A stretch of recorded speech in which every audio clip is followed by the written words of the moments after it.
The evening began as usual with dinner at 7:30. I was setting the table in the dining room, arranging the plates with my usual neatness, when I heard the sound of the front door opening. Mikkel had returned from work. I am 74 years old, and over the years I have learned to recognize people's moods by the sound of their footsteps. Today, my son's footsteps were heavy, tired. A hard day at the insurance company, apparently. He'd been working there for 12 years, starting out as a simple agent, now a department manager. Stable work, but exhausting. Constant calls from disgruntled customers, mountains of paperwork, reports to his superiors. "Hi, Mom," Meekle shouted from the hallway. Behind him came the sound of heels as Heather took off her shoes. Lately, they had started coming home together almost every day. They used to have different schedules, but now Heather had adjusted her schedule to fit her husband's. I, Dorothy Clark, have lived in this house on Chestnut Street in Inglewood for 31 years. We bought it with Charles when Meekle was 11 years old. A 3-story Victorian house with bay windows and a small garden in the back. Back then, the neighborhood was growing and the house wasn't that expensive. Now, a similar one would cost $500,000, if not more. This is where my son was born and raised, where my husband Charles died of a heart attack 3 years ago. This is where I plan to grow old surrounded by grandchildren. But so far, there are no grandchildren, only Heather. Charles worked as a foreman at an auto parts factory. Golden hands, his co-workers said. He could fix any car, any machine. At home, he also did everything himself, changed faucets, repaired the roof, built shelves. After his death, it was as if the house was empty, not just because Charles was gone, but because all those sounds disappeared, the whirring of the drill, the clatter of the hammer, his soft songs as he worked. Heather appeared on the threshold of the dining room, fixing her hair after a windy day. 30 years old, shoulder-length brown hair, slim figure. A beautiful woman, no doubt about it. When Mikkel brought her to meet her 2 years ago, I thought he was lucky. After his divorce from his first wife, he'd been alone for almost 4 years. I was afraid he'd remain a bachelor. Heather turned out to be smart, educated, works as a dental assistant at Dr. Ramirez's clinic, always neatly dressed, able to maintain a conversation on any topic. She went to college, studied medical business, from a simple family. Her father worked at the post office, her mother was a housewife, grew up in the neighborhood, in a small 2-bedroom house. At first, she tried to make a good impression on me. She helped me in the kitchen, asked me about family traditions, listened with interest to my stories about my youth. She gave me small gifts for holidays, beautiful candles, a box of good tea, bunches of flowers. I thought we had a warm relationship. "Dorothy, how was your day? What are you cooking for dinner?" she asked, walking past me to the sideboard to get napkins. Over the past few months, there had been a new nuance in her manner of speaking. She used to address me more warmly, almost in a daughterly way, called me Mama Dorothy or just Mom. Now it was strictly by name, with a kind of formal politeness, as if I were a neighbor, not her husband's mother. "Meatloaf with potatoes," I replied, finishing setting out the utensils. "Miko likes it." Meatloaf had been one of my son's favorite dishes since childhood. I made it according to my mother's recipe, with onions, carrots, eggs, and a special blend of spices. Charles also loved this roll, always asking for more.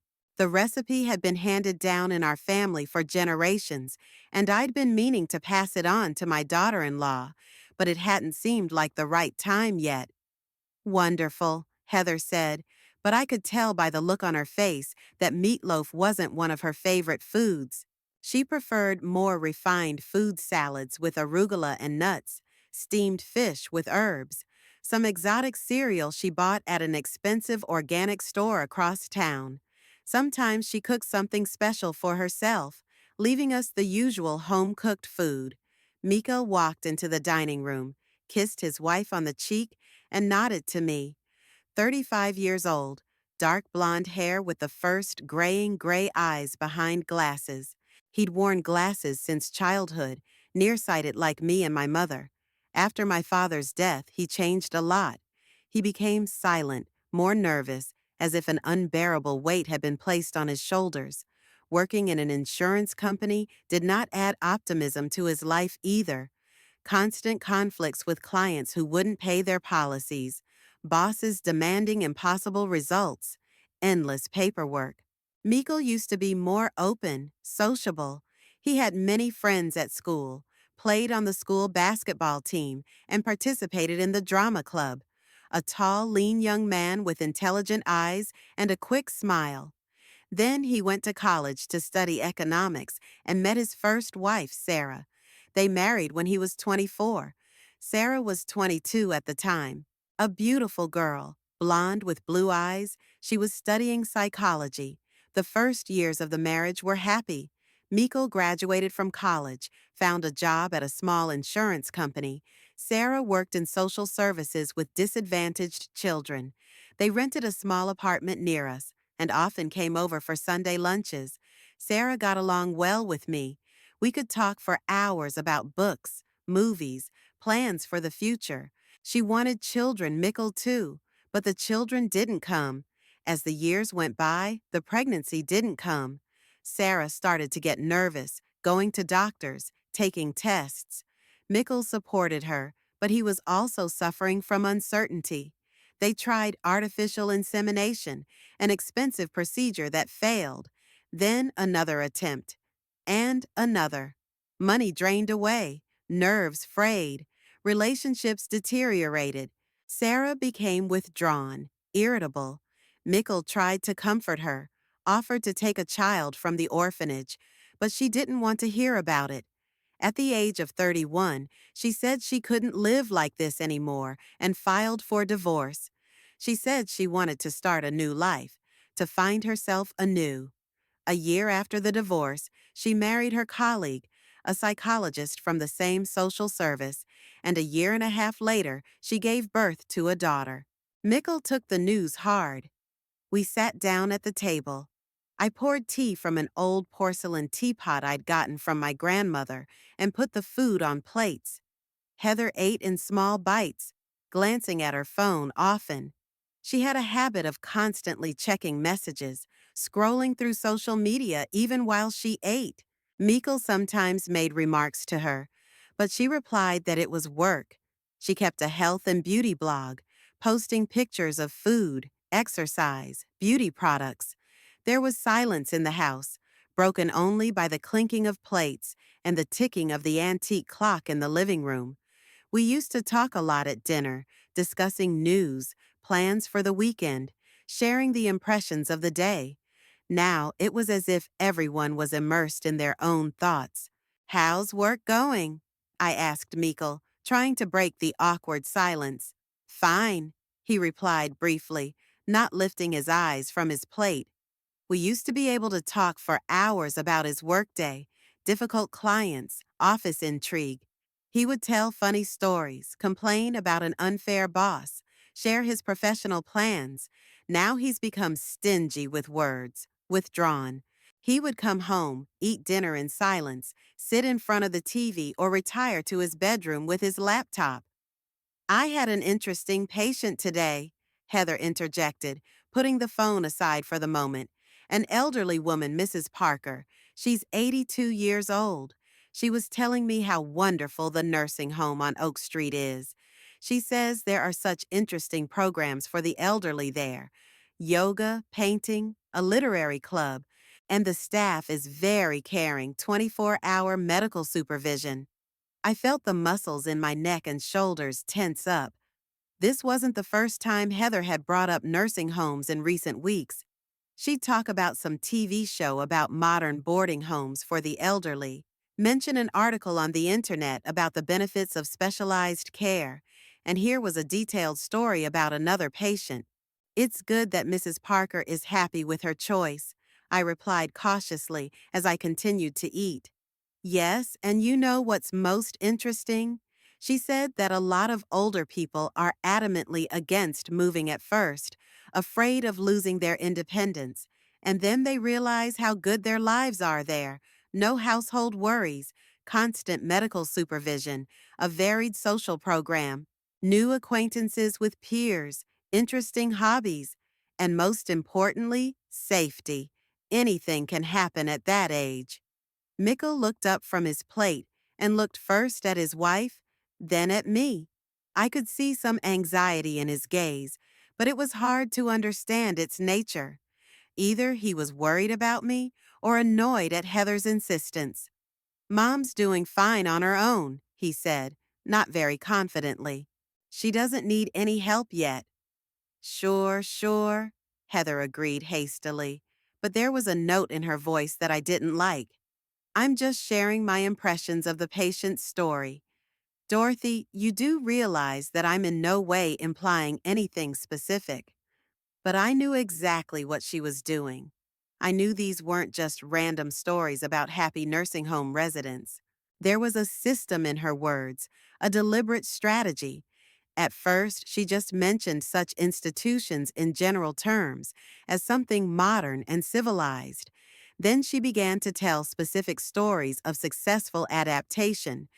Now she emphasized how safe and comfortable it was for the elderly, how many opportunities they had for an interesting life. I finished my portion and got up to clear the table. Heather continued to sit, staring at her phone again. Mikael finished his tea, looking out the window at the darkening street. The atmosphere in the house had become heavy, filled with reticence and hidden tension. I sensed that something was changing, that the familiar life was cracking, but I didn't yet realize how serious the changes might be. As I washed the dishes, I heard muffled voices from the living room. Mikkel and Heather were talking quietly, but I couldn't make out the words. Just the intonation, insistent in Heather's voice and uncertain in his son's. They often whispered like that in the evenings, and I found myself thinking more and more that I was the subject of their conversations. The next morning, I woke up to the sound of water running in the bathroom. Heather was taking a shower. She always got up first at 7:30 so she could get cleaned up before work. I lay in bed, listening to the familiar morning sounds of the house, the creak of the floorboards in Mikhail's bedroom, the noise of the hairdryer, the clack of heels on the stairs. When I got down to the kitchen, Heather was already sitting at the table with a cup of coffee, watching something on her phone. She was wearing a new dress, dark green, expensive looking.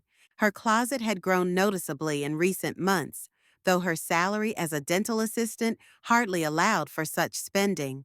"Good morning," I said, pulling breakfast eggs out of the refrigerator.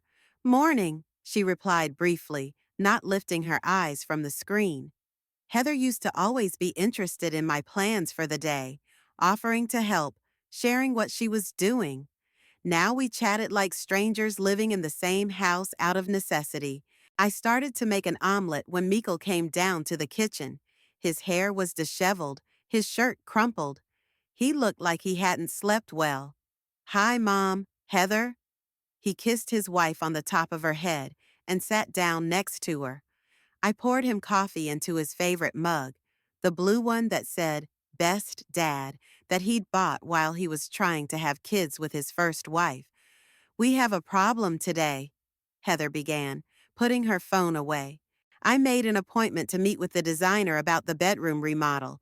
He can only come in the afternoon and I'm at work." "And what do you suggest?"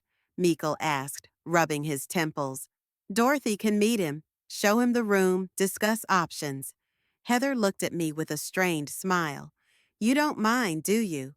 I set a plate of scrambled eggs in front of my son and sat down across from him. Their bedroom renovation didn't concern me in any way, but it didn't feel right to refuse. "Sure, I'll meet you," I agreed. "Great, there's just one detail." Heather paused, sipping her coffee gracefully.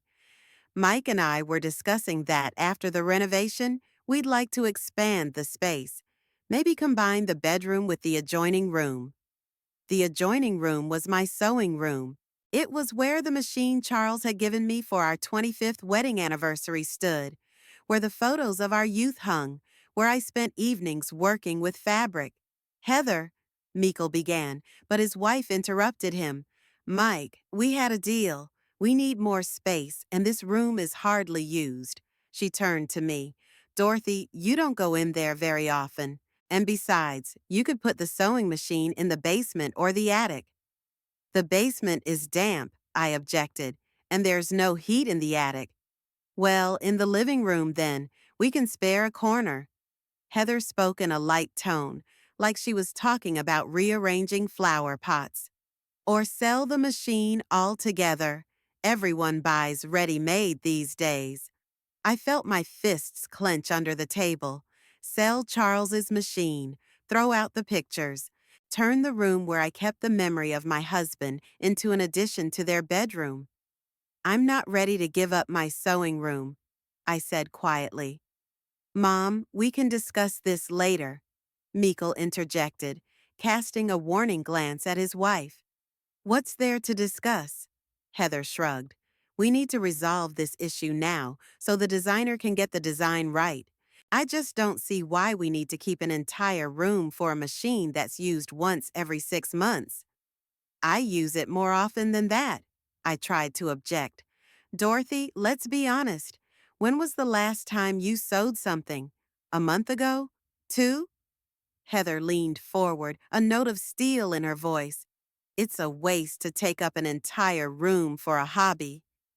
It's not a hobby, I replied sharply. It's my job. I've been sewing all my life. Work? Heather laughed. Dorothy, you haven't taken a single order in the last 10 years.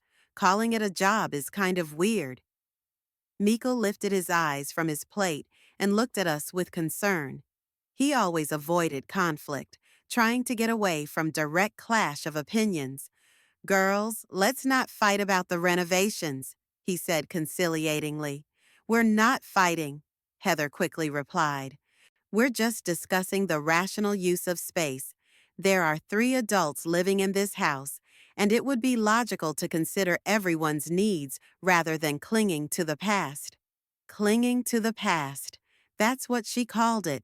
My memories of Charles, our shared history, the things that connected me to the life I'd lived, all of it in her mind, was unnecessary junk that got in the way of her plans. Heather, this room is important to Mom, Meikle said carefully. And our family isn't important to you? Immediately parried his wife. Mike, we're young. We want kids. We need room for a family. And your mother keeps a museum room that no one wants. The word museum sounded with particular disdain. I got up from the table, unable to listen to any more of this talk. Where are you going? Heather asked. To my museum, I replied dryly. Mom, wait. Meikle tried to stop me, but I was already heading for the door. In the sewing room, I sat in an old chair by the window and closed my eyes. Everything here breathed Charles. The shelf he'd built for my threads, the little table where he'd laid out his tools while helping me repair my machine, a framed photo of him and me on our silver wedding day, happy, in love, sure there were many more years to come. Half an hour later, Meikle came into the room, face guilty, eyes running. Mom, I'm sorry about Heather. She's a little too direct sometimes. Straightforward? I turned to him. Mike, she wants me out of this room, out of the house I've lived in for 30 years. Don't be dramatic. It's only about the room. Today about the room, tomorrow about something else. I stood up and walked over to the window. Son, can't you see what's going on? Meikle lowered his eyes. Heather just wants to set up our house. That's normal. Our house? I interjected. Mike, it's my house. The house that my father and I bought, that we put our souls into. And now your wife decides what's needed here and what's not. Mom, you do realize Heather is my wife. We're planning for the future. And I'm not part of that future? Meikle was silent, and in that silence was the answer.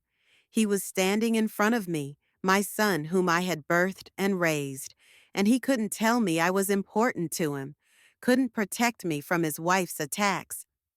Mom, be reasonable. We can all live in peace if we give in to each other a little. Give in? I laughed bitterly. Mike, I've been giving in for 6 months. Keeping quiet when your wife hints about nursing homes. Tolerating her remarks about my age, my habits, my lifestyle. What does she concede? Heather tries too. She hosts you at our house. Hosts me at our house? I interrupted him. Mike, do you hear what you're saying? This is my house, the house where you were born and raised. My son blushed, realizing the awkwardness of his words, but he wasn't about to back down. Okay, your house, but we're a family. We have to make compromises. Compromise is when both sides make sacrifices, and here I'm the only one making sacrifices. I walked past him to the door. I'll meet the designer, show you the room, but the decision to renovate is mine. Mom? That's it, Mike. Go to your wife. She's waiting. The rest of the day passed in tense silence. The designer, a young man with a clipboard and measuring tape, inspected the bedroom, took measurements, and inquired about the possibility of demolishing the wall between the rooms. I replied that the wall was load-bearing and demolition was impossible. That wasn't true, but I wasn't going to make it easy for Heather to take over my space. That evening, she and Mikkel whispered about something in the living room for a long time. I heard bits and pieces of phrases. Your mother, stubbornness, we have to decide. As I went to bed, I thought about how my son had changed. Where is the boy who protected me from school bullies? Where is the young man who consulted with me on every important issue? Heather had turned him into a stranger in 2 years. A man who chose between his wife and his mother and invariably chose his wife. But I didn't yet know how far they were willing to take their plans. I didn't realize that the talk of renovation was only the beginning of a big game, the purpose of which was to get rid of me completely. For the next few days, the house settled into an uncomfortable atmosphere of polite alienation. Heather and I hardly spoke at all, exchanging only the necessary phrases about everyday trivialities.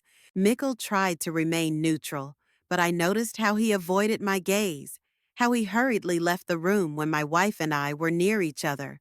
Thursday morning, sipping tea in the kitchen, I heard a strange conversation. Heather was on the phone in the living room, and her voice came through the ajar door. Yes, doctor, it's the dizziness exactly, especially when I stand up abruptly or bend over. A pause. No, no fever, but there is nausea, especially in the mornings. Another pause, longer. I see. Yes, of course, you need to be examined. In the meantime, what do you recommend? Maybe some vitamins? I frowned. Heather had never complained about being sick in front of me. On the contrary, she was always emphasizing her excellent health, talking about her gym sessions and eating right. Perhaps she just didn't want to bother her family with her problems. When the conversation was over, Heather went into the kitchen. She looked her usual self, fresh, rested, and without the slightest sign of malaise. How are you doing, Dorothy? She asked, pulling a yogurt out of the refrigerator. Fine. How about you? I heard you talk to the doctor. Heather froze for a moment, then turned to me with a concerned look on her face. Yeah, not feeling so good lately. Dizziness of some sort, weakness, springtime vitaminosis, I guess. Maybe you should get a more thorough checkup. At your age, symptoms like that could be a sign of serious problems. I don't think it's that big of a deal. Heather dismissed it lightly. It's just work overload. Dr. Ramirez is demanding a lot from us. There are more and more patients. She sat down at the table and began eating yogurt with small spoons. Her movements were crisp, her appetite good, no sign of nausea or dizziness. Heather, if you're not feeling well, maybe you should take some time off. Rest at home? Oh no, no you don't. I'm not the type to get sick over nothing. She finished her coffee and stood up. By the way, Dorothy, Would you mind cleaning up the second floor today? I don't have the energy to do any cleaning at all. The contradiction between saying I was feeling well and complaining about my lack of energy alarmed me, but I agreed. After Meekle and Heather left for work, I went up to the second floor with a vacuum cleaner and rags. Their bedroom was in its usual order. Heather was a tidy hostess. The bed was made, the clothes were organized, and the dressing table was lined with numerous jars of creams and lotions. I vacuumed the carpet, dusted the furniture, changed the linens. When I cleaned the nightstand on Heather's side, I accidentally caught the edge and a few items fell to the floor. Picking them up, I noticed a small box of pills that had rolled under the bed. I had to get on all fours to retrieve it. On the box was written the name of the drug, which I didn't know, but the instructions, which fell out with the blister, stated in black and white the side effects: dizziness, nausea, general weakness, and impaired coordination of movements. I reread it several times, not believing my eyes. These were exactly the symptoms Heather had complained about in the phone call. But why take a drug that caused such side effects? I looked at the name of the drug. It was a sleeping pill, and a pretty strong prescription one at that. Why would Heather take sleeping pills in broad daylight? I put the box back on the nightstand, but my mind was racing. Maybe she's not a good sleeper and takes her pills at night. But then, why do the symptoms show up during the day? And why is she hiding the fact that she's taking medication? After I finished cleaning up, I went downstairs with a heavy feeling. Something wasn't adding up, but I couldn't figure out what it was. In the afternoon, my old friend Gladys called. We'd been friends since we were young, working together at the hospital. I was a nurse in surgery, she was in therapy. After retirement, we saw each other less often, but we still kept in touch. Dorothy, how are you? It's been a while. I'm fine, Gladys. How are you? Oh, I'm okay. I'm getting older. Listen, do you remember that drug? What's it called? For insomnia? The one with the scary side effects? That's a weird coincidence. I just found sleeping pills at Heather's, and Gladys is asking about that kind of medication. What drug are we talking about? Oh, I forgot the name.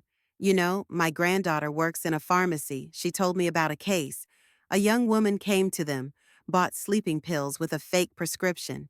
The pharmacist suspected something wrong and refused to sell it. And then it turned out that this woman was not taking the pills to sleep, but to imitate an illness. Can you imagine? My heart thudded. Faking an illness? Yes. Took a quarter of a pill during the day for dizziness and nausea. Then I'd go to the doctor complaining about the symptoms. Doctors ordered tests, and she falsified all the results. Ended up getting disability and benefits. Awful, I muttered, thinking about the box in Heather's bedroom. Yeah, what people will do for money. By the way, my granddaughter said there are more and more cases like this. Young women faking illnesses to get compensation or to accomplish some goal. After talking to Gladys, I hadn't been able to find a place to go.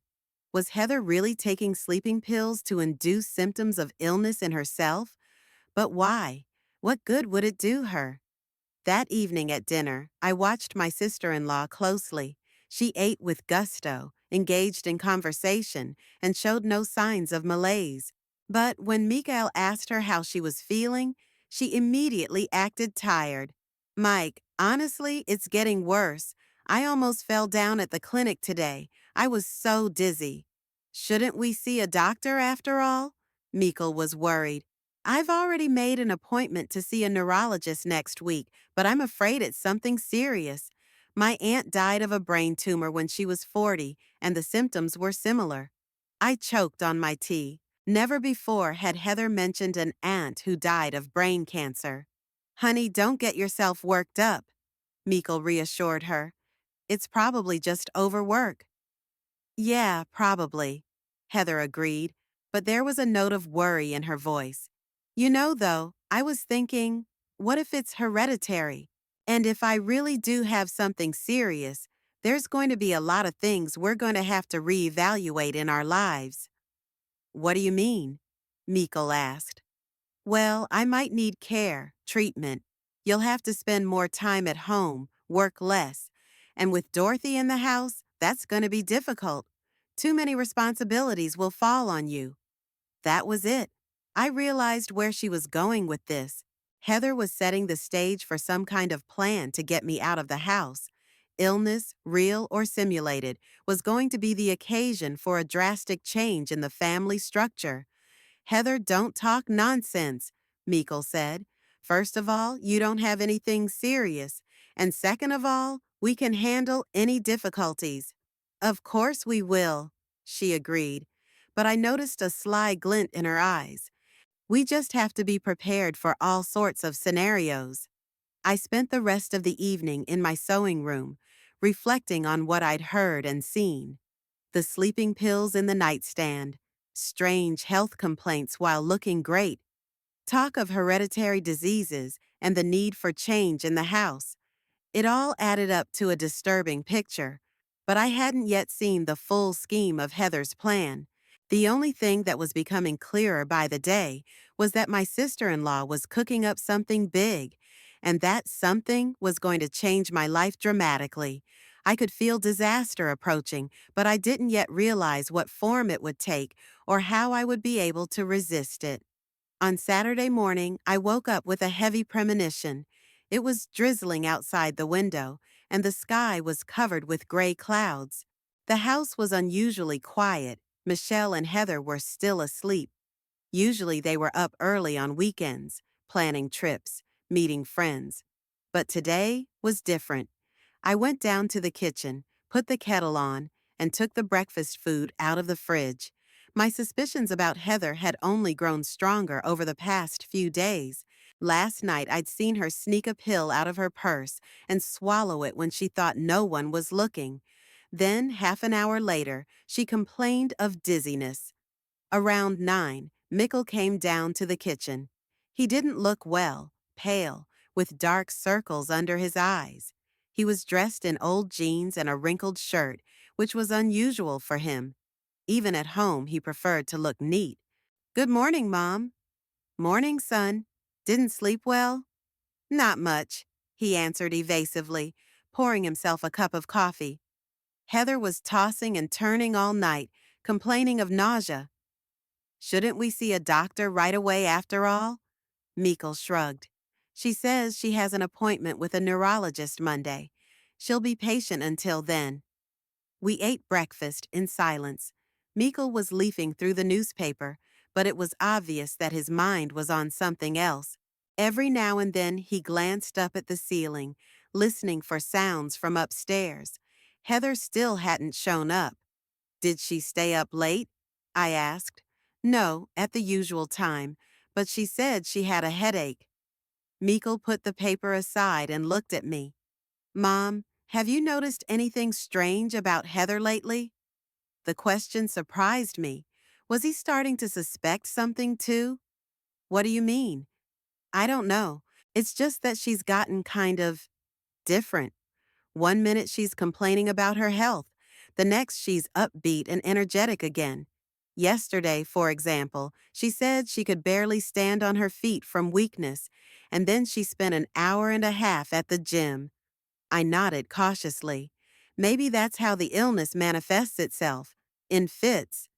Maybe, Meikle agreed, but I could hear the doubt in his voice.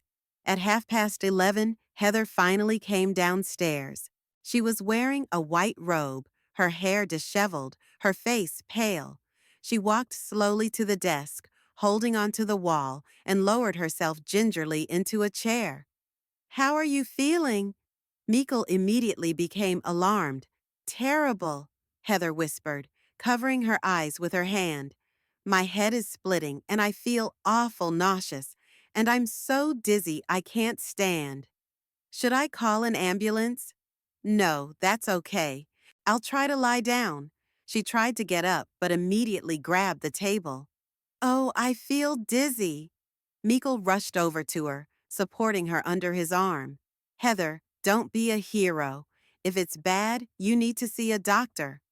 Okay, maybe we really should go to the hospital. Let the doctors take a look.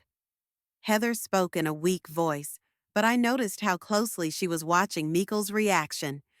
Only I'm afraid I won't make it. I feel so dizzy. I'll drive you, my son immediately offered. You get dressed now, and then we'll go. Heather nodded and slowly, holding onto the banister, walked upstairs. Meekle fussed in the kitchen, looking for the car keys, the phone. 20 minutes later, they were ready to leave. Mom, we're probably going to be a while. There's always a line at the emergency room, Meekle said as he helped his wife put on her coat. Sure, go ahead. I'll stay home. Heather walked past me toward the exit, but turned around at the last moment. She had a strange expression on her face, not pained, but rather triumphant. Our eyes met for a second, and I saw something cold, calculating in her gaze. They left, and I was alone in the house. I spent the rest of the day doing chores, but my thoughts kept returning to the scene of the morning. Something about Heather's behavior seemed unnatural, contrived. She was too defiantly grabbing the wall, too theatrically covering her eyes. By late afternoon, they hadn't returned. I began to worry. If Heather was really sick, where had they been for so long? At 9:30, the phone rang. It was Meekle calling. Mom, we're at the hospital. Heather has a concussion. What happened? She fell down the stairs. The doctors say we need to stay overnight for observation. I felt my heart clench. Fell down the stairs? When? Where? Mike, I don't understand. You went to the hospital for dizziness. Yes, we did. But while we were in line to see the doctor, Heather went to the bathroom and fell down the stairs. Passed out. My son's voice shook. Mom, she says that before you left the house, you pushed her. And then she was dizzy all day. Her coordination was off. The doctor said the fall could have been a result of the trauma from this morning. I couldn't believe my ears. What, Mike? What are you talking about? I didn't touch her. Heather remembers everything very clearly. She says that when she passed you in the kitchen, you stood up abruptly and shoved her with your shoulder. She didn't want to say so as not to upset me, but now the doctors are asking about the cause of the fall. Son, that's not true. I was sitting at the table when she passed. Didn't even get up. Mom, you don't have to lie. Heather wouldn't make up something like that. There was a note in his voice that I hadn't heard before. Coldness, distrust. My own son didn't believe me. He believed a wife he'd only known for 2 years. Mike, believe me, I haven't touched Heather, not even close to her. Mom, that's enough, he interrupted me sharply. The doctors explained that older people sometimes have memory lapses. You could have pushed her unknowingly and then forgotten. Memory lapses. Older people. What I heard in those words were not medical terms, but ready-made formulations someone had put in my son's head. I'm not a senile wreck who can't remember her own actions. I resented. Mom, calm down. No one is saying you did it on purpose. But the fact remains that Heather got hurt, and it happened after the incident with you. The incident with you. How easily he accepted his wife's version of events. How quickly he believed I was guilty. Mike, come home. Let's talk calmly. I'm not leaving Heather alone in the hospital. I'm staying with her tonight. Then tomorrow morning? Tomorrow we'll discuss what to do next. The doctor said Heather needs rest, no stress, and after what happened. He didn't finish the sentence, but the meaning was clear. Mike, you don't believe I did it on purpose. Mom, I don't know what to think. Heather has never lied to me, and you've been really aggressive with her lately. Aggressive? Well, yeah. Constant arguments over repairs, resentment, barbs. Heather's been complaining that you don't like her. I realized the conversation had reached an impasse. Mickle had already taken his wife's side, believed her version of events. My protests only reinforced his belief that I was trying to hide the truth. Okay, I said quietly. You stay with your wife, and I'll think about the situation. After the conversation, I sat in the kitchen for a long time, trying to figure out what had happened. Heather had accused me of something I hadn't done. But why? Why would she want to do that? And more importantly, had she really collapsed in the hospital, or was this part of some plan too? I couldn't sleep. I tossed and turned in bed all night, replaying the day's events in my head. Heather's morning sickness, her strange look before she left, the call from the hospital in the evening. It all seemed like a spectacle played out for some purpose. Sunday morning, Meikle called. His voice was hard, official. Mom, get ready. I'm coming to pick you up in half an hour. Where are we going? To the doctor's office. Heather wants you to apologize to her and for the doctor to evaluate your condition. What condition? Mental. Aggressiveness toward loved ones, memory lapses. It could be the beginning of dementia. You need to be evaluated. Dementia, aggressiveness, memory lapses. I realized I'd fallen into a carefully laid trap. Heather had not only accused me of assault, she'd made me look mentally ill, and my son, my own son, believed her more than his own mother. Half an hour later, Mickle did arrive. Sitting in the car, he didn't even come out to say hello. I got dressed and headed out. He was silent in the car, his face stony. All the way to the hospital, we didn't exchange a word. At the entrance to the emergency room, he stopped the car and turned to me. Mom, Heather is lying in room number 12. Go apologize to her, and then we're going to see a psychiatrist. Mike, I didn't do anything wrong, and I'm mentally healthy. Stop lying, he exploded. My wife is in the hospital because of you. She has a concussion, and you still refuse to admit your guilt. In his eyes, I saw rage, hatred. My son looked at me like I was the enemy, like a dangerous psychopath from whom I needed to protect my beloved wife. Come out, he said coldly. Go to Heather's. I'll wait here. I got out of the car and headed toward the hospital building. At the entrance, I turned around. Meikle was sitting behind the wheel, not looking in my direction. It was clear he had no intention of coming with me. I had to face Heather alone, alone to hear her accusations. Room 12 was on the second floor. I walked up the stairs, feeling my legs shaking. Not from old age, not from illness, but from the realization that my life was changing dramatically, that after this conversation, there would be no turning back. I stopped at the door of the ward, gathering my courage. Anger and despair fought inside me. Anger at Heather for lying to me, despair that my son had believed her. I pushed open the door and stepped inside, not realizing that in a few minutes my life would change forever. It was silent in room 12. Heather was lying in bed with her headboard up and looking out the window. She had a white bandage on her head, and her face was pale, but her eyes were clear and alert. When I entered, she turned to me and smiled faintly. Dorothy, how good of you to come. There was a note of anguish in her voice, but I noticed how quickly and clearly she spoke the words. No signs of concussion. The confusion, the sluggishness of speech that I'd seen in patients while working at the hospital. Heather, how are you feeling? I asked, approaching the bed. Bad, really bad. She covered her eyes with her hand. My head is splitting. The doctors say it's from the concussion, because of what happened this morning. I sat down in the chair next to the bed. Heather, my son told me that you're accusing me of pushing you, but that's not true. Dorothy? She opened her eyes and looked at me with an expression of deep sadness. I realize this is hard for you to admit. At your age, your memory sometimes fails you. My memory is perfectly fine, and I remember perfectly well that I didn't touch you. Heather sighed. You know, the doctor said that older people often have memory lapses, especially if the act was done in a state of passion.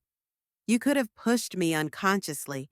in a fit of irritation, and then forgotten about it. Memory lapses, a state of effect, older people, the same language I'd heard from Mikkel. It was becoming obvious that Heather had been carefully preparing this version, planting it in her husband's mind. Heather, I was sitting at the table when you walked by. Didn't even get up from my seat. Dorothy, please don't make me repeat painful details. I remember everything very clearly. You stood up abruptly as I passed and pushed me with your shoulder. Hard. I lost my balance but held on to the wall. She spoke confidently, with minute detail, as if she'd actually experienced it. But I knew it was a lie, a carefully crafted, elaborate lie. And what happened next? I asked. All day I was dizzy, nauseous. Mike wanted to take me to the doctor, so we went to the hospital. And here, as I was walking up the stairs to the bathroom, I lost coordination and fell. The doctor said it was a direct result of this morning's injury. What injury? I didn't touch you. Heather closed her eyes, feigning fatigue from the conversation. Dorothy, I don't want to accuse you of anything. I realize it could have been an accident, but the fact remains that I was injured after colliding with me at your place. After colliding with me? I stood up from my chair. Heather, you know perfectly well there was no collision. Quiet, please, she asked, pointing to the door. Don't yell. There are sick people in here. At that moment, a young doctor with a clipboard entered the room. Seeing me, he frowned. Are you a relative of the patient? Mother-in-law, Heather answered for me in a weak voice. Oh, I see. The doctor looked at me disapprovingly. Actually, no visits are allowed at this time, and given the circumstances of the injury. What circumstances? I asked. The patient reported a domestic incident that resulted in a loss of motor coordination and subsequent fall. We are required to report this to social services. Social services, domestic incident. I realized this was taking a serious turn. Heather wasn't just accusing me of pushing her. She was presenting it as a case of domestic violence. Doctor, there's been a misunderstanding. I didn't hurt my sister-in-law. Ma'am, I suggest you see a psychiatrist, the doctor said coldly. Aggressive behavior toward loved ones at an advanced age can be a symptom of serious disorders. He turned and walked out of the room. Heather escorted him out with a glance, then turned to me. Dorothy, I didn't mean for things to turn out this way, but doctors have a duty to respond to cases like this. There wasn't an ounce of regret in her voice. On the contrary, I caught a note of satisfaction. The plan was working exactly as she'd intended. Why are you doing this? I asked quietly. Doing what exactly? Accusing me of lying, making me look like an aggressive old woman with memory problems. Heather was silent for a moment, examining her fingernails. When she spoke again, her voice was different, harder, without the previous sweetness. Dorothy, you're an intelligent woman. You must realize that the situation in the house has become unbearable. Mike is torn between us, suffering. He has to make choices. And you're helping him make that choice? I'm protecting my family, my future. Heather sat up in bed, and I could see there was no weakness in her movements. Mike is a young man with many years ahead of him. We want kids. We want to build our own lives. And you. And I'm what?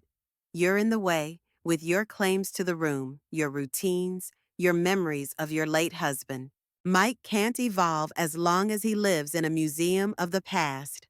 There it was, the true face of my sister-in-law. No morbidity, no pangs of conscience, cold calculation, and a clear sense of purpose. And that's why you decided to declare me crazy? I was just voicing what is already obvious. Dorothy, take an honest look at yourself. 74 years old, living in the past, clinging to a dead husband. Is that normal? It's normal to love and remember. It's not normal to lie and set up loved ones. Heather shrugged. Everyone defends themselves the best way they can. I chose the effective way. Meikle peeked into the room. Upon seeing us, his face darkened. Mom, what are you doing here? Why is Heather upset? Upset? I looked at my sister-in-law. She instantly changed her expression, pale and distressed again. Mike, your mother refuses to admit her guilt. What's more, she's accusing me of lying. Heather's voice shook with resentment. I feel sick, and she's yelling at me. Mom, Meikle grabbed my arm. How can you? Heather is sick. She needs rest. Son, she's lying. It's all an act. Enough, Meikle roared. I'm sick of your tantrums. Heather's in the hospital. She has a concussion, and you keep doing your thing. He dragged me toward the exit of the room. He stopped in the hallway and turned to face me. His eyes were burning with anger. Mom, this is the finish line. I can't take your behavior anymore. What behavior? The aggression, the lying, the refusal to acknowledge mental health issues. The doctor said you need to see a psychiatrist. And you believed him? Why shouldn't I? You pushed my wife, which left her traumatized. And now you refuse to admit it and accuse her of cheating. We walked down to the hospital exit. Outside, Meikle stopped by the car and pulled out the keys. Get in. We're going to see a psychiatrist. I'm not going. What do you mean you won't go? That's right. I won't go to the doctor because I'm healthy, and I won't let myself turn into a crazy old woman. Meikle clenched his fists. Mom, you're making me make drastic decisions. What decisions? Since you refused treatment, it means you can't live in our house anymore. It's dangerous for Heather. The words sounded like a sentence. My son, the one I'd birthed, nurtured, raised, was kicking me out of my own home. Mike, you can't seriously. I can, and I have to protect my wife from aggressive behavior. He got in the car and started the engine. I stood on the sidewalk, not believing what was happening. Mike, wait. He rolled down the window. Mom, you have time to think. Either you accept treatment or you look for another place to live. There's no third way. The car moved out of the driveway.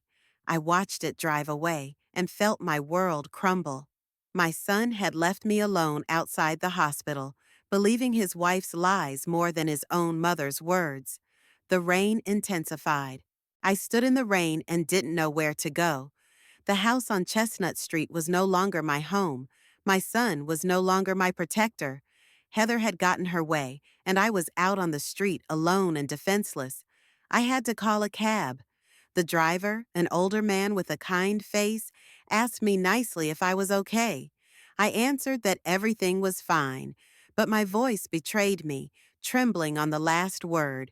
At home, I sat in the kitchen and tried to gather my thoughts. I had to do something. I had to go somewhere. But where? I didn't have any close relatives, and I had almost no old friends left either. My whole life was tied to this house, to my family, to my son. I opened the phone book and looked up the numbers of senior centers. Heather had gotten her way. I was really faced with a choice between a nursing home and life on the streets. The first call upset me completely. A decent nursing home cost more than my pension, and the cheap ones were more like warehouses for dying old people.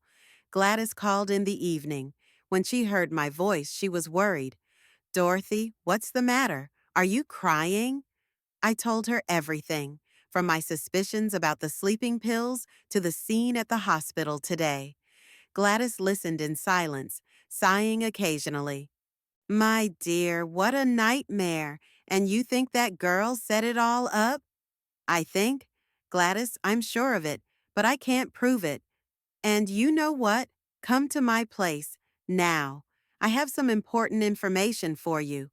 Gladys lived on the next block, in a small house she'd inherited from her parents. I took a cab and was at her place in half an hour.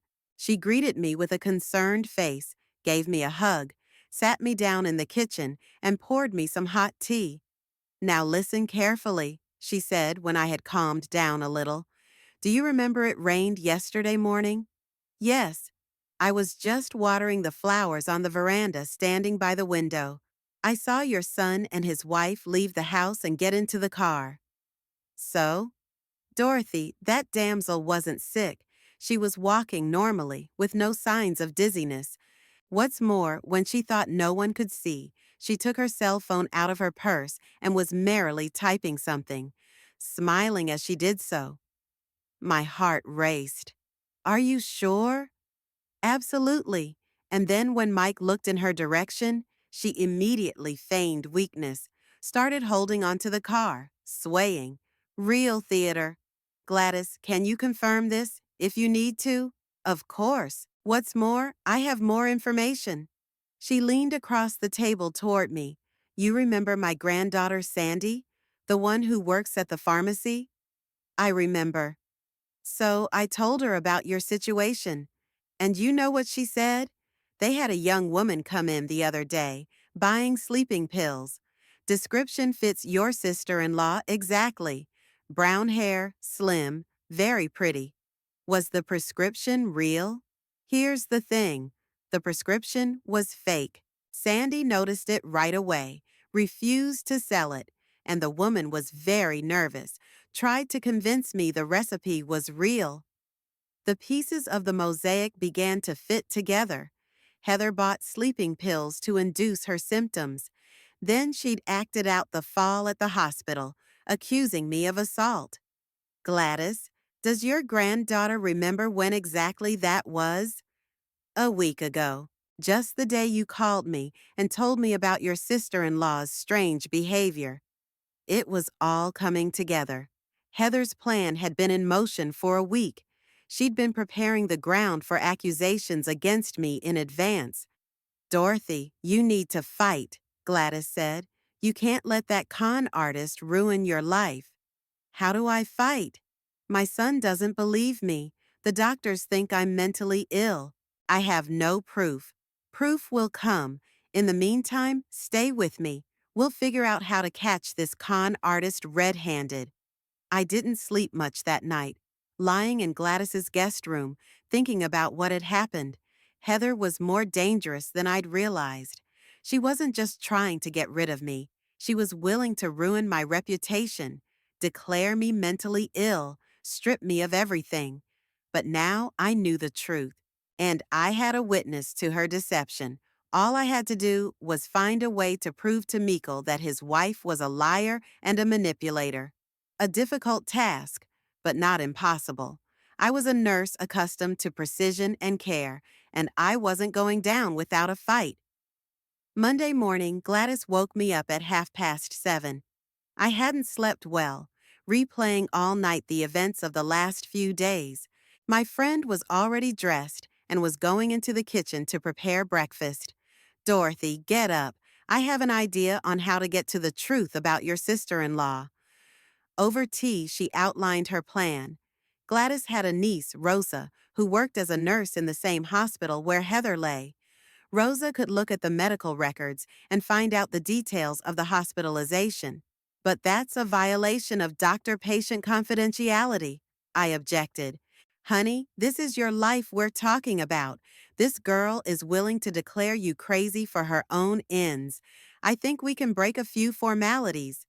There was logic in Gladys's words. I agreed to her suggestion, and she immediately called her niece. Rosa happened to be home. She had the night shift and had just gotten home from work. Rosa, honey, I need your help. It's about my friend Dorothy. Remember I told you about her? Gladys explained the situation, not going into detail, but outlining the nature of the problem. Rose listened and agreed to help. She promised to find out everything she could about Heather Clark in room 12. While we waited for Rosa to call, I tried to contact Mikkel. There was no answer. He was probably still angry with me and didn't want to talk. Or Heather had convinced him not to talk to his mentally ill mother. Around noon, Rosa called. Her voice was excited. Aunt Gladys, there's a very strange story going on with this patient. Gladys put me on speakerphone so I could hear the conversation. What did you find out, dear? First of all, she doesn't have a concussion. The CT scan results are completely normal. The doctors know that very well, but the patient insists she doesn't feel well. My heart thudded. So Heather really was faking it. What else? Gladys asked. An even weirder thing, I looked up her previous hospitalizations. She's been to us 7 times in the last year, each time with a different complaint, then dizziness, then abdominal pain, then heart trouble. And what did the doctors find?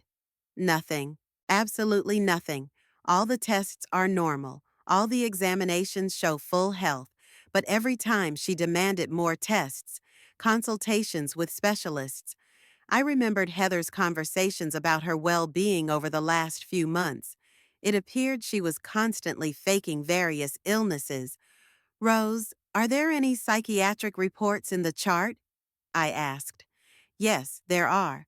6 months ago, she was referred to a psychiatrist after another appeal with complaints of non-existent symptoms.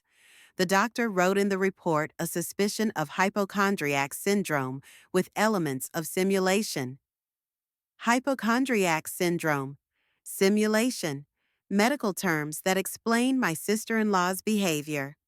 What does that mean? Gladys clarified. Hypochondria is a morbid belief in the presence of a serious illness in the absence of medical justification. And simulation is the deliberate imitation of symptoms in order to achieve certain goals. What goals might those be? I asked. Various.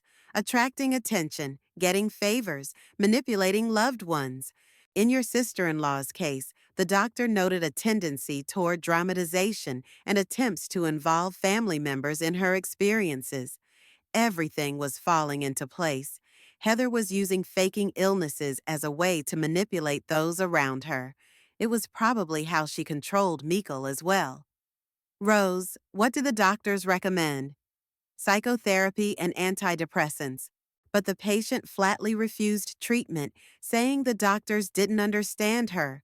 That's typical of people like that, Rose added. They feel unfairly wronged by medicine and seek out doctors who will confirm their self-diagnosis. After talking to Rosa, I was relieved. I finally had real proof that Heather was a simulant and manipulative, but the joy was short-lived. It was one thing to know the truth. It was another to convince Mikkel of it. Dorothy, we need to act fast, Gladys said, before this con artist does any more damage to you. We decided that I would try to talk to the doctor who had treated Heather 6 months ago. Maybe he'd agree to meet and give us the details. Rose gave us the name of the psychiatrist, Dr. James Mitchell. He worked at a private clinic across town. I called the clinic and asked for an appointment, identifying myself as a concerned relative. The receptionist said Dr. Mitchell could only see me in 3 days. That was too long. In that time, Heather could think of new ways to discredit me. Couldn't it be sooner? It's really urgent, I asked. I'm sorry, but the doctor has a very busy schedule. If it's an emergency, you can go to the hospital emergency room. I got upset, but Gladys offered another option. Dorothy, do you remember Dr. Harris from our hospital? He worked as a psychiatrist when we were still in the service. Maybe he'd be willing to counsel you informally? Dr. Harris. Of course I remembered him. A wise, experienced physician with whom we'd collaborated for many years. He had moved to the suburbs after his retirement, but we called occasionally on holidays. I found his number and called. Dr. Harris was delighted with the call and immediately agreed to meet. He was still counseling patients at home, even though he was officially retired. Dorothy, of course you should come. It will be interesting to discuss the case from a professional point of view. Dr. Harris lived in a small house with a garden that he cultivated himself. At 78, he looked alert and energetic. He met us on the doorstep, took us into a cozy living room, where there were shelves of medical books and family photos. I told him the whole story about Heather, not hiding a single detail. Dr. Harris listened attentively, occasionally asking clarifying questions. He was especially interested in the details about the sleeping pills and the 7 hospitalizations in a year. Dorothy, what you're describing sounds a lot like a personality disorder with strong manipulative traits, he said when I finished the story. Such people use faking illnesses as a tool to control those around them. And what can be done in such a situation? That's a difficult question. Such people are very convincing in their game. They can deceive loved ones, doctors, social services for years. Dr. Harris poured us tea and continued. The main problem is that they believe their own version of reality. For them, the lie becomes the truth. But there are ways to expose them, aren't there? There are, but it takes time and a professional approach. You have to document all the contradictions in their stories, gather testimony, medical reports. Gladys leaned forward. Doctor, what if we provided you with this maiden's medical records? Would you be able to form an opinion on her mental state? Unofficially, yes, but for serious action, you'll need a formal evaluation. We agreed that Rosa would try to copy key excerpts from Heather's medical records, and Dr. Harris would review them and give a professional assessment. As we were about to leave, Dr. Harris held me up at the door. Dorothy, be very careful. People with these disorders can be extremely vindictive if they feel threatened by exposure. Your sister-in-law has already shown what she is capable of. His words made me think. If Heather found out about my attempts to expose her, what would she do? What new lies would she come up with? That evening, Gladys and I sat in her kitchen and planned our next steps. Rose promised to bring copies of the documents tomorrow morning. Dr. Harris had agreed to examine them that afternoon. But what was the next step? Dorothy, you should try talking to your son, Gladys said. Maybe if you present him with medical evidence. He won't believe me. Heather's already convinced him I'm mentally ill. Then we'll have to find another way. Get her to prove herself in front of Mikael. We discussed the options at length, but none seemed credible. Heather was too smart and cautious to fall for a simple provocation. Late that night, my cell phone rang. An unfamiliar number rang. Dorothy? I heard Mikael's voice. Son, how are you doing? How's Heather? Heather's home, feeling better. Mom, I need to talk to you. My heart beat faster. Sure, Mike. When? Tomorrow morning. Meet me at the cafe on Main Street, where we used to have breakfast. Okay. What do you want to talk about? Mikael was quiet for a moment. About your future. Heather and I have discussed the situation. We have a proposal. After the conversation, I couldn't sleep for a long time. What kind of proposal could Mikael and Heather have come up with? Most likely, they wanted to convince me to voluntarily go to a mental institution or move to a nursing home. But I had a trump card now. Medical documents proving Heather was faking it. Gladys's testimony. Dr. Harris's professional opinion. Tomorrow, for the first time in a long time, I would talk to my son not as a victim, but as someone who knew the truth. In the morning, Rosa brought copies of documents from Heather's medical records. Dr. Harris took 2 hours to review them and prepare a detailed report. His findings fully confirmed our suspicions. The patient exhibits classic signs of man-made disorder, he wrote. Multiple requests for medical attention in the absence of objective symptoms, refusal of psychiatric treatment, use of simulation to manipulate loved ones. A comprehensive psychiatric evaluation is recommended. I picked up the paperwork and went to meet my son. It was time to open his eyes to his wife's true colors. The cafe on Main Street was almost empty in the morning hours.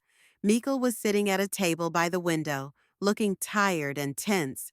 When I approached, he stood up and tentatively kissed me on the cheek. Hi, Mom. Sit down. We ordered coffee. Mikael was silent, looking at the street outside the window. I decided to take the initiative. Mike, before you say what you have planned, I want to show you something important. I pulled out a file folder and placed it on the table. This is your wife's medical records. Mikkel frowned. Where did you get this from?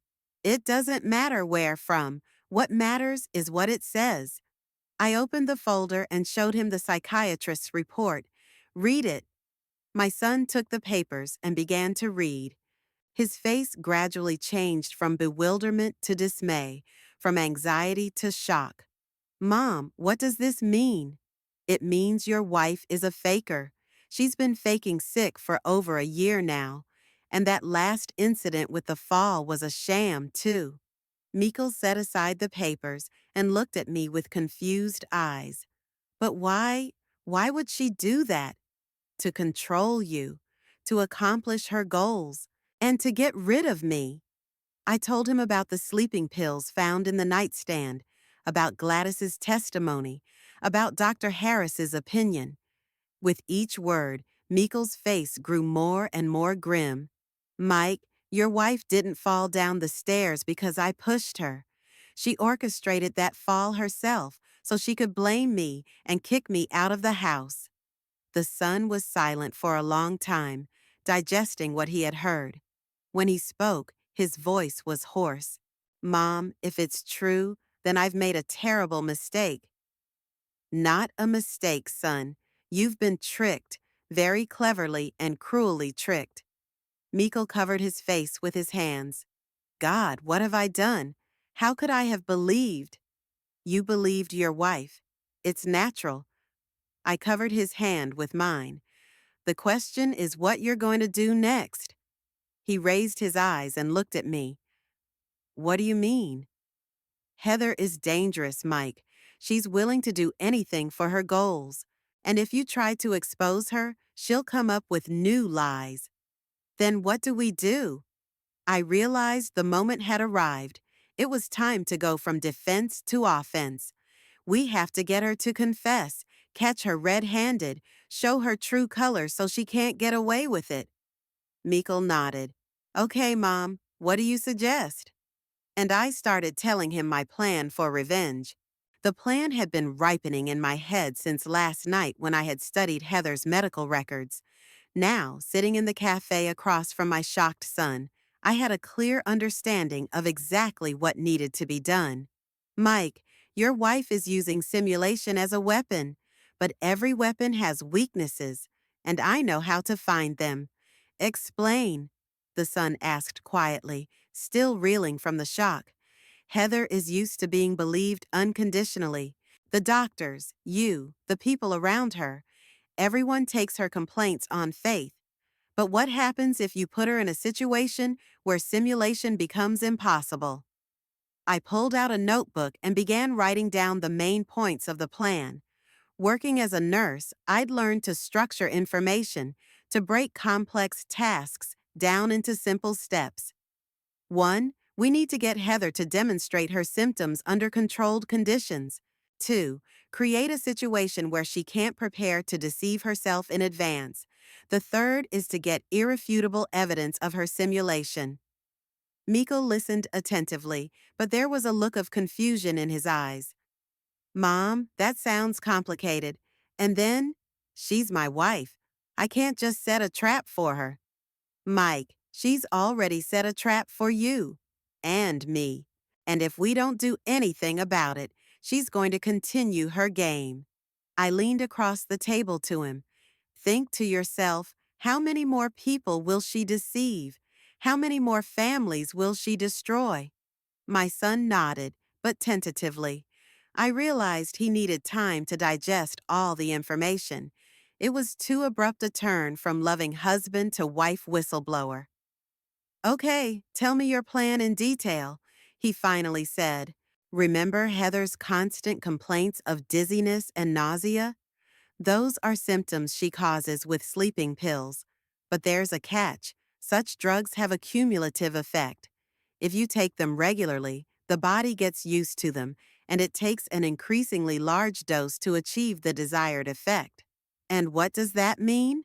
And that Heather is in a dangerous situation right now. She's teetering on the edge between an effective dose and an overdose. And if you give her a stressful situation where she wants to exacerbate her symptoms, Meikle turned pale. You want her to overdose? I want her in the hospital in a condition that can't be faked. When the doctors run a tox screen on her blood, they'll find sleeping pills, and then everything will fall into place. It was a risky gamble, I realized that. But Heather had gone too far in her manipulations. She'd destroyed my family, turned my son against his mother, nearly driven me to a mental institution. It was time to stop her.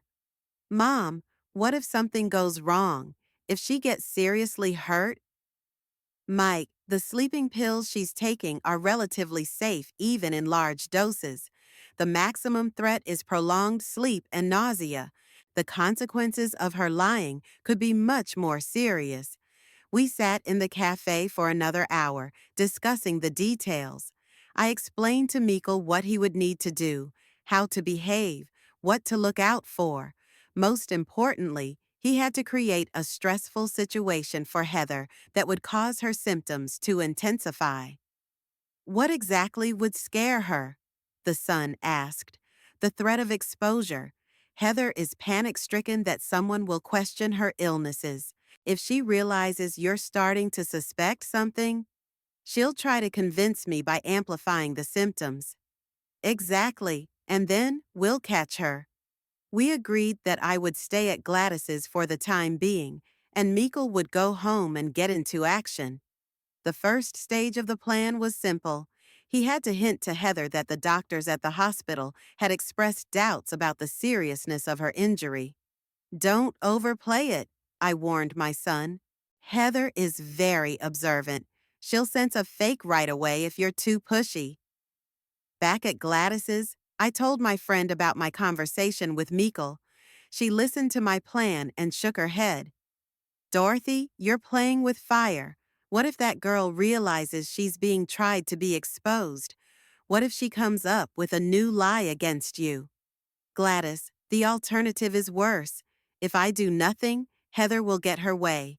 I'll be declared mentally ill, sent to an institution or a nursing home, and she'll live peacefully in my house and bear my son's children. The friend sighed. Okay, I understand you, but promise me, if anything goes wrong, you'll go straight to the police. I promised, even though I understood. The police were unlikely to believe a 74-year-old woman accusing her young daughter-in-law of faking illnesses. It sounded too fantastic to people unfamiliar with such personality disorders. Meikle called in the evening.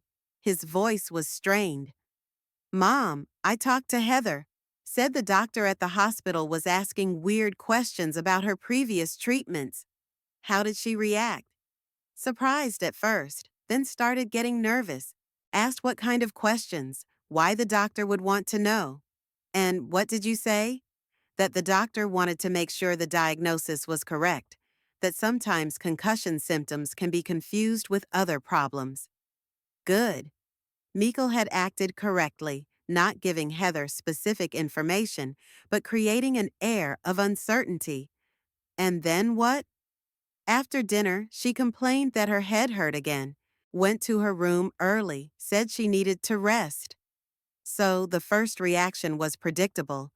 Heather sensed a potential threat and began to amplify the symptoms, preparing for another round of fighting for attention and sympathy. Mike, keep it up tomorrow. Tell her the doctor asked you to observe her condition closely and write down any symptoms. Take notes? Yes, it will scare her even more. Heather's used to being taken at her word. Suddenly, there's documenting, recording, monitoring. The next morning, Gladys woke me up with a phone call. It was Rosa from the hospital. Aunt Gladys, breaking news. Your Heather Clark has been admitted to the emergency room. Her husband brought her in, said she was sick at home. My heart raced. Had the plan started working so fast? Rose, what's wrong with her? Severe nausea, dizziness, lethargy. Doctors suspect poisoning or overdose. They're taking blood tests now. Everything was going according to script. Heather, frightened by Meekle's hints of possible exposure, decided to intensify the symptoms and overdosed on sleeping pills. How's your husband acting? Very worried. He says his wife complained of feeling ill all night and then passed out for a few minutes this morning. I thanked Rosa for the information and immediately called Meekle. He didn't answer. Apparently, he was busy at the hospital. I had to wait. Around noon, Meekle finally contacted me. His voice was shaking with excitement. Mom, Heather is in intensive care. The doctors are talking about possible poisoning. How did that happen? She kept getting up during the night, complaining of nausea and a headache. I offered to call a doctor, but she refused, said it was an exacerbation from last night's stress. What stress? My questions about the hospital. Heather was very worried that the doctors might question the seriousness of her condition. Meekle fell silent, realizing the meaning of his own words. Mom, it turns out she really... Not on the phone, son. I'll meet you at the hospital. I asked Gladys to drive me, and an hour later we were in the emergency room. Meekle was waiting in the hallway, pale and confused. When he saw me, he rushed toward me. Mom, what am I supposed to do? If the doctors find sleeping pills in her blood, then the truth will come out. Heather will no longer be able to blame you, me, or anyone else for her problems. But she's my wife. Mike, she's a liar and a manipulator. You've seen the medical records. 7 hospitalizations in a year, all with false symptoms. How much money wasted on unnecessary tests. How much doctor's time wasted. My son nodded, but I could see he was having a hard time accepting reality. 2 years of marriage, love, plans for the future. Everything was crumbling before his eyes. What if she finds out we know the truth? She will. The question is what she'll do about it. We were sitting in the hospital corridor for the 3rd hour when the doctor appeared. A young doctor with a tired face and a clipboard in his hands. Mr. Clark, I have your wife's test results. Meekle jumped up. How is she? Physically fine, but there was a high concentration of zolpidem, a sleeping drug, in her blood. The dose is 4 times the therapeutic dose. 4 times. Heather had really gone way overboard trying to exacerbate the symptoms. Doctor, where did she get that drug? Meekle asked, feigning surprise. Here's the problem. We have no record of her being prescribed zolpidem. What's more, this drug is strictly prescription, and the patient's medical records don't show a prescription for it. The doctor looked at Meekle carefully. Mr. Clark, your wife did not take sleeping pills on her own initiative? Yeah, I don't know. She complained of insomnia, but I thought, we'll need to ask her some questions when she regains consciousness. In the meantime, I recommend you have a serious talk with your wife about her self-medication. When the doctor left, Meekle sank into a chair and covered his face with his hands. Mom, it's all clear now. Heather really did take sleeping pills to fake an illness. And not just to fake it. She was using her symptoms as a weapon against me. Remember how often she complained of dizziness just when she and I were arguing? The son nodded. Yeah, I noticed that, but I thought the stress of conflict made her feel worse. Mike, people with these disorders are very cunning. They have a knack for linking their symptoms to the behavior of those around them, creating guilt. We sat in the hospital until evening. Heather regained consciousness several times, but each time was lethargic and sleepy. The doctors said the effects of the drug should wear off by morning. Mr. Clark, we will have a detailed interview with your wife tomorrow morning. The doctor on duty reported. We need to find out where she got the sleeping pills from and why she was taking such large doses. In the evening, Meekle drove me to Gladys's house. On the way, he was silent, absorbed in his thoughts. At his friend's house, he stopped the car and turned to me. Mom, what's going to happen tomorrow? When will Heather realize we know the truth? I don't know, son, but now we have proof of her deception. Medical tests, doctor's statements. She won't be able to get away with it anymore. What if she tries to accuse us of slipping her sleeping pills? It was a question I'd already considered. Then we'll need the help of Dr. Harris and a lawyer, but I don't think it will come to that. Heather's too smart to make accusations that are easy to refute. Meekle nodded and hugged me. Mom, I'm sorry for not believing you right away, for kicking you out of the house. It wasn't your fault, son. You were deceived very skillfully. What will happen to our family now? I don't know, but lies will no longer define our lives. I hardly slept that night. The plan had worked. Heather had been exposed, her simulation proven by medical tests. But what's next? How does a woman backed into a corner behave? What is she capable of when she realizes the game is lost?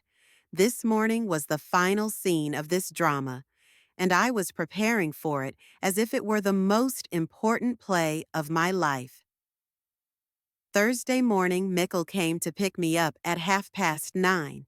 His face was gray from a sleepless night, his eyes red. He looked like a man who had aged several years overnight. How did you sleep? He asked when I got in the car. Not good. How about you? Didn't sleep at all. I kept thinking about what I'm going to tell Heather when she realizes we know the truth. We drove to the hospital in silence. It was an ordinary October day outside. Gray skies, bare trees, sparse pedestrians on the sidewalks.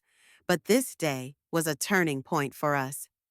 After today's conversation with Heather, our family would either begin to rebuild relationships based on the truth or fall apart completely. At the hospital, the nurse on duty reported that patient Heather Clark had woken up an hour ago, feeling satisfactory and ready to talk to the doctor.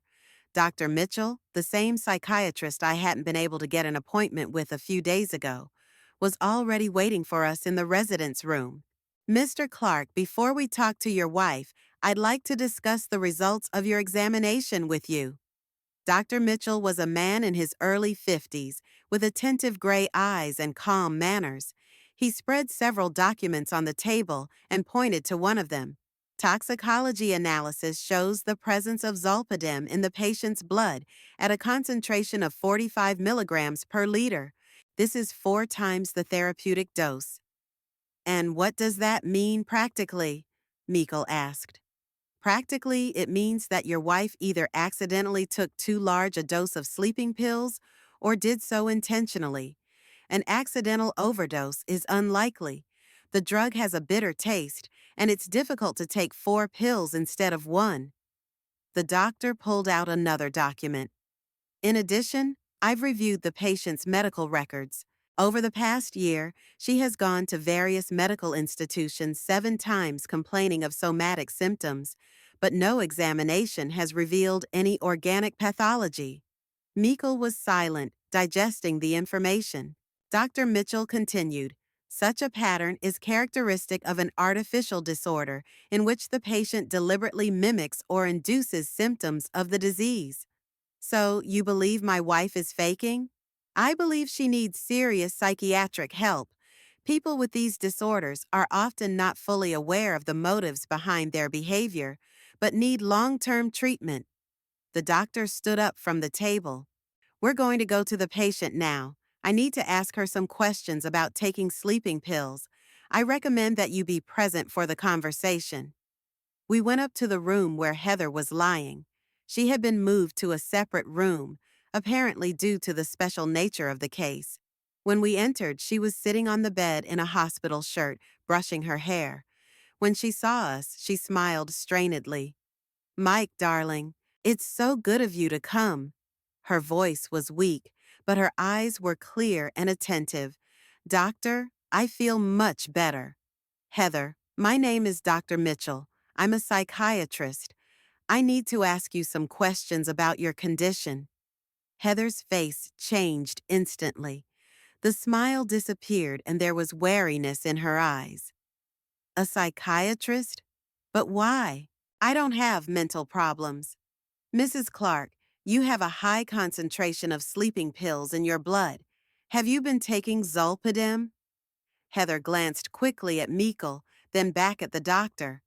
No, I haven't taken any sleeping pills. Where could they have come from? That's a good question. The concentration is quite high, the equivalent of 4 pills. It's virtually impossible to accidentally ingest that amount. Doctor, I have no idea where this drug came from in my blood. Could it be a test error? Dr. Mitchell shook his head. The analysis has been run twice. The result is confirmed. Heather, do you suffer from insomnia? Sometimes. I haven't been sleeping well lately due to headaches and stress. And who have you sought help from? Heather hesitated. No one. I thought it would just go away on its own. I see. The doctor made a note in his notebook. Tell me, how often do you get headaches? Almost every day for the last few weeks. And dizziness. And nausea. Did these symptoms come on suddenly? Or did they develop gradually?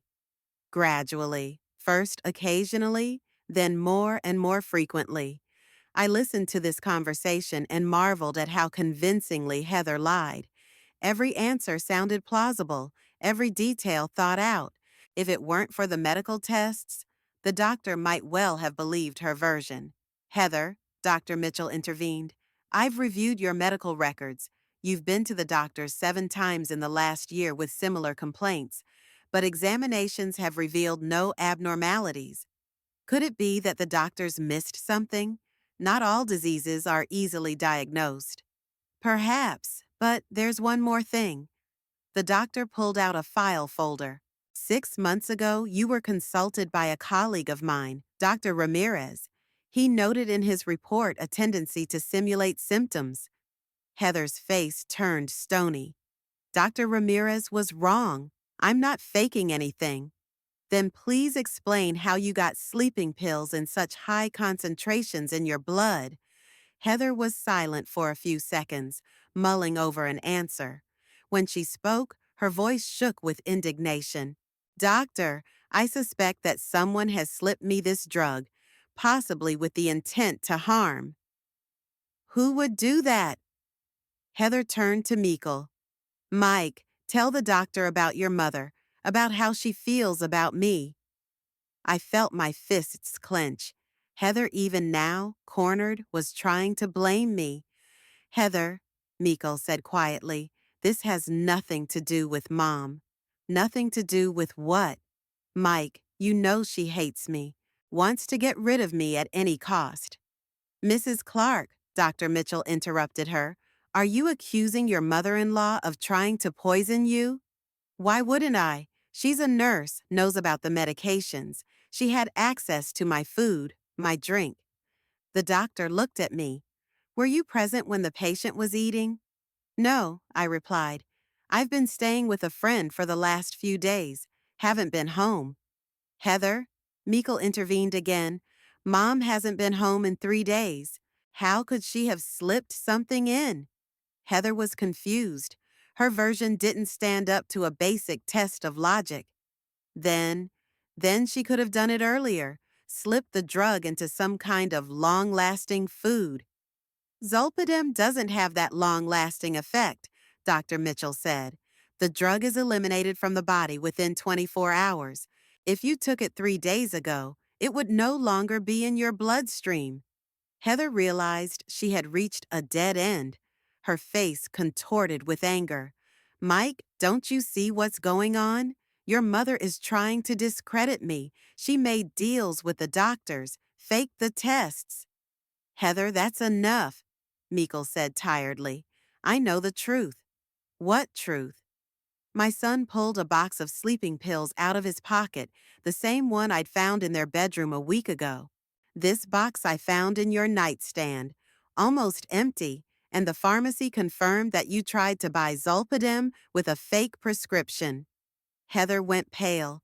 The last trump card had been played against her. Mike, you don't understand. I understand more than you think. Meikle sat down in the chair next to the bed. Heather, I've seen your medical records. 7 doctor visits in a year, all with false symptoms. A psychiatrist's report of a propensity for simulation. witness testimony that you were faking sick. What witnesses? A neighbor saw you feigning weakness by the car when she thought no one was looking. Heather closed her eyes. She was silent for a few minutes, pondering the situation. When she opened her eyes, there was no more feigned soreness in them, only cold fury. All right, she said in an even voice. Let's say I took sleeping pills, but that doesn't mean I was faking an illness. What does that mean? Dr. Mitchell asked. It means I was desperate. For months, I complained about not feeling well and no one believed me. Doctors said I was healthy. My husband thought I was cranky. I had to amplify my symptoms to finally be listened to. Another lie, told with the convincing intonation of a victim of circumstance. Heather, Meikle said, you accused my mother of assaulting you.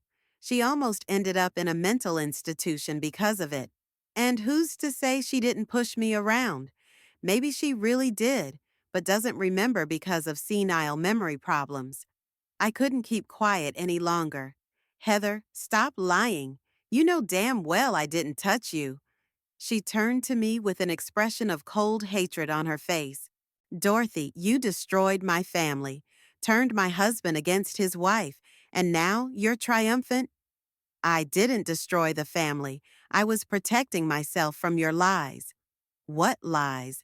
Everything I've said about my well-being is true.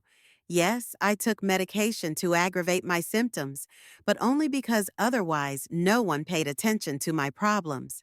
Dr. Mitchell was making notes in his notebook as he watched our conversation. When we fell silent, he looked up. Heather, artificially inducing symptoms of illness in order to gain attention and sympathy is a serious mental disorder. It requires long-term treatment. I don't need treatment. Unfortunately, people with this kind of disorder rarely realize their problem, but treatment is necessary, or the situation will only get worse. Heather got out of bed and walked to the window. For a few minutes, she stood with her back to us, looking out over the hospital courtyard. When she turned around, her face was calm, almost indifferent. Okay, let's say I have a problem. Let's say I need treatment. What's next? Next, we'll make a therapy plan, the doctor replied. That will take a few months, probably over a year. And our family? Heather asked quietly, looking at Meikle. The son was silent. I could see him struggling with conflicting feelings. On the one hand, love for his wife, a desire to help her. On the other, bitterness at the deception, disappointment, lost trust. Mike, Heather said as she approached him, I know what I did was wrong, but I didn't do it out of spite. I just wanted you to understand, to feel sorry for me. You accused my mother of attacking you, almost drove her to a mental institution. I was desperate. I was afraid you'd choose your mother over me. Heather, I never made you choose between me and Mom. But you saw how she treated me, cold, distrustful. I couldn't take it anymore. Heather, I treated you distrustfully because I sensed a lie, and you used that as an excuse for more lies. She looked at me with contempt. Dorothy, you just didn't want to share your son with another woman. The classic mother-in-law and daughter-in-law problem. If you'd been honest, we wouldn't have had any problems. Honest? Heather laughed bitterly. Have you been honest with me? Said outright that you didn't want me in your house? I never. Not spoken in words. But with every look, every gesture, you made it clear that I was not welcome here. Dr. Mitchell raised his hand, interrupting the argument. I realize you have a lot of mutual grievances piling up, but right now, it's more important to resolve the issue of Heather's treatment. I agree to treatment, my sister-in-law said abruptly, but on one condition. What's that? Meikle asked.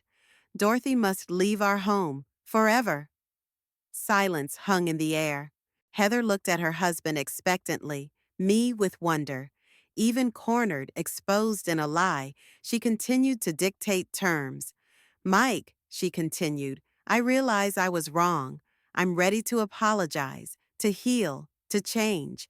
but I can't live in the same house with someone who hates me. Mom doesn't hate you, Mikkel objected. She does. And now that she's gotten my exposure, she's going to hate me even more. I looked at my son. His eyes read anguish. He was torn between the wife who'd cheated on him and the mother he'd betrayed because of that cheating. Mike, I said quietly, the decision is yours. He was silent for a long time. Then he stood up and walked over to the window. I need time to think. How much time? Heather asked. I don't know. A few days? Heather nodded. Okay, but remember, either we build a new family without your mother, or I start a new life without you. An ultimatum. Even now she was trying to manipulate, forcing her son to choose. We left the hospital in silence. In the car, Mikkel tried to say something several times, but stopped. It wasn't until we got to Gladys's house that he finally spoke. Mom, what am I gonna do? Mike, it's your life, your choice. But you realize if I choose Heather, we'll have to live apart. I understand. And if I choose you, I'll ruin my marriage. I took my son's hand. Mike, don't think of this as a choice between me and Heather. Think of it as a choice between lies and truth, between manipulation and honesty. But I love her. I know. That's why it's so hard for you. We sat in the car for another half hour discussing the situation. Mikkel tried to find a compromise, a way to make things work, but I knew there was no such thing. Heather didn't give the ultimatum by accident. She knew that when faced with a choice, many husbands prefer their wives to their mothers. That evening, I made a decision. If Heather was willing to heal and admit her mistakes, maybe I should give their marriage a chance. And it was time for me to start a new life. Gladys, I told my friend over dinner, I want to buy a small apartment or rent. It's time for me to live on my own. Dorothy, you've gotten to the truth. Heather's been exposed. Why leave? Because the truth doesn't always bring happiness. I proved my daughter-in-law is a liar, but that didn't make my son's family any stronger. And what will happen to the house? The house will be left to Mikhail, as it should be. The next morning, I called my son and informed him of my decision. He tried to object, to convince me to stay, but I was adamant. Mike, your wife is right about one thing. We can't live together. Too much has happened. Mom, but you won. You proved your point. Son, it wasn't a victory. It was a defense. Now it's time to build a new life. A week later, I found a small apartment in the center of town. 2 rooms, small kitchen, but bright and cozy. Mikkel helped me move in. Heather, meanwhile, was undergoing outpatient treatment with a psychiatrist. How is she? I asked as we arranged my furniture in the new apartment. Better. The doctor says she has a chance of recovery if she works honestly on herself.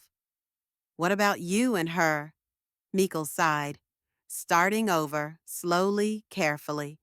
Too much trust lost. But you're willing to give it a try? Yes, on one condition, complete honesty on both sides. I nodded. Maybe they really did have a chance to build a normal relationship if Heather was serious about getting treatment. That evening, after Mikkel left, I sat in my new living room drinking tea. Outside the window, the unfamiliar neighborhood was buzzing, unfamiliar people passing by. At 74, I was starting my life all over again. Was it a victory? In part, yes. I proved my case, defended myself against accusations of mental illness, got Heather to admit her lies. But the price was high. Family breakdown, alienation from my son, loneliness. Heather got what she wanted, but not in the way she planned. I left home. I was no longer a part of the family. But she ended up as a psychiatric patient, which was hardly her plan. And Mikkel. My son learned that lies destroy families and manipulation poisons love. Perhaps this lesson will help him build a more honest relationship with his wife. As for me, I felt truly free for the first time in years. There was no one to patronize, no one to put up with against my own beliefs. There was a new life ahead of me, free of lies and manipulation. Revenge was complete. Heather was punished for her lies, but the punishment proved to be a double-edged sword. Sometimes victory is indistinguishable from defeat, and the truth brings no happiness, but better the bitter truth than the sweet lie. At 74, I've been given a second chance at life, and I intend to take it.